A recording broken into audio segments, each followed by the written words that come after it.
tenemos a 6 distinguidos representantes de distintos ámbitos de la sociedad mexicana. Si el nombre de nuestro congreso es Congreso Universitario Multidisciplinario, el hecho de que haya representantes del ámbito federal, del ámbito de la educación, del ámbito académico, del ámbito científico y de la Iglesia es una muestra palpable de que efectivamente este es un evento multidisciplinario.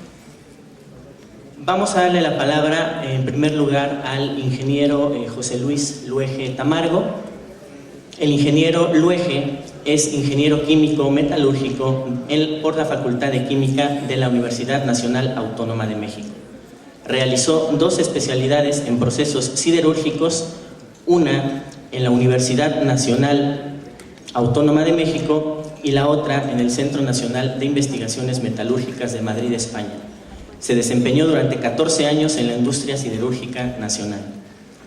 La trayectoria política del ingeniero Luege inició a principios de los años 80 y en 1988 fue electo diputado federal por el principio de mayoría por el Partido Acción Nacional. De 1994 a 1997 fue representante en la Asamblea del Distrito Federal, donde presidió la Comisión de Vialidad y Tránsito Urbanos.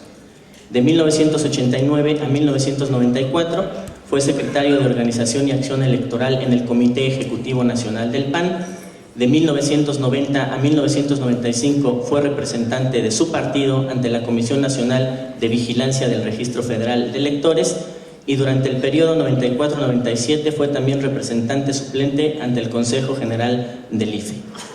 En 2003 fue Procurador Federal de Protección al Ambiente y en 2005 titular de la Secretaría de Medio Ambiente y Recursos Naturales. Actualmente, como ya se había mencionado, es director general de la Comisión Nacional del Agua. Solamente hacer la aclaración, tenemos por cada uno de nuestros presentadores, de nuestros panelistas, 15 minutos. Tiene la palabra entonces el ingeniero Luege. Muchas gracias. Bien, muchas gracias.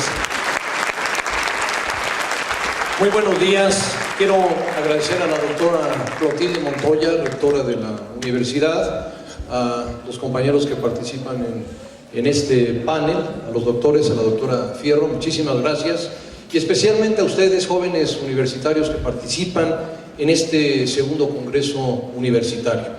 Yo voy a platicarles un poquito sobre la situación de disponibilidad de agua en el Valle de México, el problema que ha causado la sobreextracción de agua, un fenómeno muy serio en relación a los hundimientos del suelo de la ciudad y algunas soluciones. Normalmente en esta plática me aviento 1 hora, ahorita el doctor me acaba de decir que son 15 minutos, así que voy a hacer algo muy compacto, muy comprimido, por eso me bajé aquí, para que no se me duerman, para que ya tomen su cafecito, me inviten uno y pongan atención.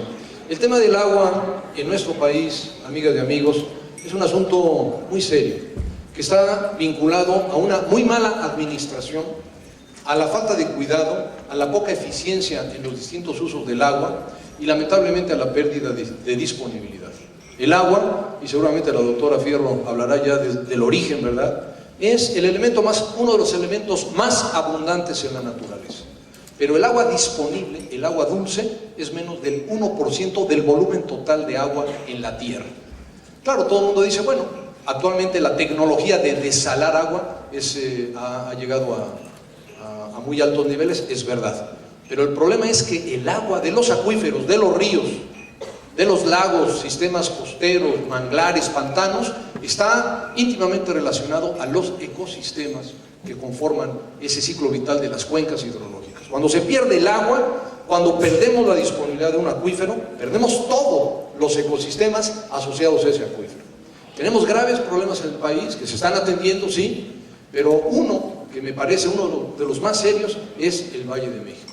Este Valle de México es la mayor concentración de población, es el centro político, el centro económico de la República y sin embargo, al menos el diagnóstico que tenemos en la Conagua requiere una acción inmediata, política, técnica, administrativa, en todos los órdenes de gobierno y de toda la sociedad y sobre todo una gran participación ciudadana.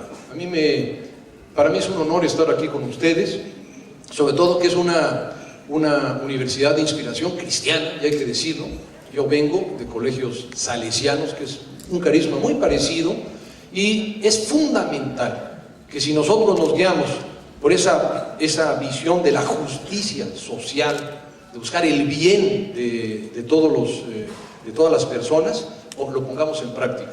Ustedes van a ser los directivos en el futuro de empresas, muy probablemente los funcionarios públicos, ¿por qué no? Una presidenta o un presidente de la República, y por lo tanto es muy importante que ustedes, una vez que concluyan su estudio universitario, pongan en práctica esto que han aprendido. Muy rápidamente recordemos el origen de nuestra querida Ciudad de México. Esto era el Anáhuac, que significa lugar junto al agua. Yo, como no tengo el aparato, tú vale pasando, compañero, así como ametralladora, ¿verdad?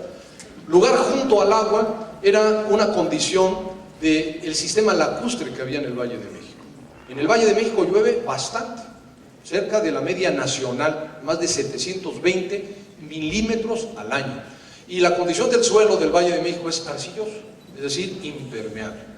Y además es una cuenca cerrada de origen, estaba rodeada de montañas, aunque somos también un valle muy alto, 2.200 metros sobre el nivel del mar.